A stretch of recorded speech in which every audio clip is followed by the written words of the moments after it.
RTS Info, Sandra Timmerli. C'est confirmé, Mauro Caviezel s'offre sa première victoire en Coupe du Monde au Super G de Val d'Isère. Alors Patrick Deletro, vous avez suivi la course pour nous.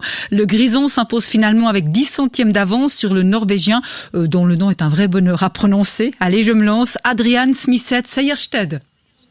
Ça a l'air bien. Je ne parle pas norvégien non plus, mais ça a l'air tout à fait correct. Oui, victoire. Et très belle victoire de Mauro Caviezel. 10 centièmes, c'est rien, mais ça suffit pour sa première victoire en Coupe du Monde. Lui qui avait remporté le classement général du Super G la saison dernière sans remporter la moindre victoire. Troisième sur le podium, donc Christian Walder, l'Autrichien à 54 centièmes. Les autres Suisses sont plus loin. Beat Feut est 10e à 91 centièmes. Marco Odermatt, qui était parti avec le dossard 1, 13e à 1,01. Et puis ça a été un petit peu plus compliqué, par exemple pour Loïc Meillard qui participait à ce Super G dans des conditions difficiles. Il termine très loin. Et les dames sont à Courchevel où vous êtes d'ailleurs Patrick. La deuxième manche du géant, c'est dans une petite demi-heure à 12h30. Mais là, une chose est sûre, pas de podium suisse aujourd'hui.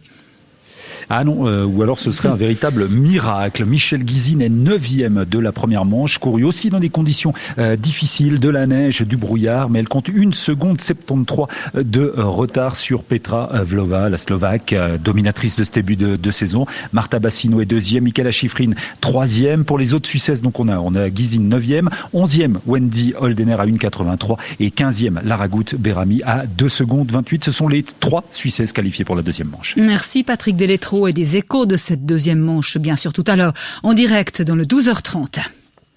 Washington a donné son feu vert hier soir au vaccin contre le Covid de Pfizer et BioNTech.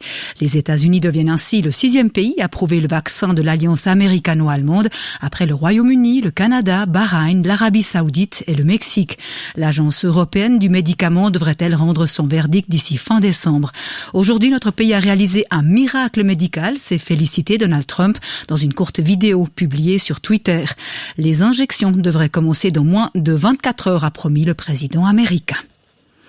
En Iran, l'opposant Rouhollah Zam, un temps exilé en France, a été pendu ce matin, annonce la télévision d'État. Son exécution se concrétise quelques jours seulement après la confirmation de sa condamnation à mort pour son rôle joué dans la vague de contestation de l'hiver 2017-2018. Amnesty International dénonce une escalade choquante dans le recours à la peine de mort comme arme de répression en Iran. L'organisation avait aussi demandé à l'Union européenne d'intervenir rapidement auprès du guide suprême, l'ayatollah Ali Khamenei, pour qu'il annule ce verdict.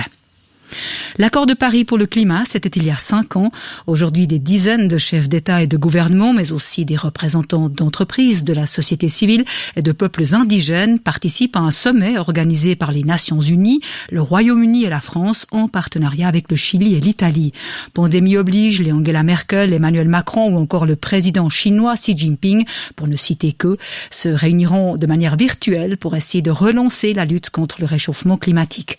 Seuls les ambitieux auront droit à la parole. Il n'y aura pas de place pour des déclarations générales, annoncent les organisateurs.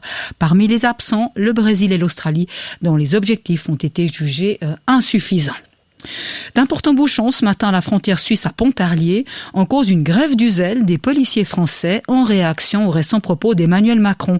Dans le débat sur les violences policières, le président français a notamment déclaré que les policiers ne font pas correctement leur travail. Météo avec des précipitations par intermittence aujourd'hui, limite pluie-neige entre 900 et 1200 mètres et puis un faible vent de sud-ouest. Demain matin encore quelques gouttes ou flocons des 900 mètres, puis place à de belles éclaircies, voire un temps assez ensoleillé dans les Alpes surtout. La météo avec Swiss Peak Resort.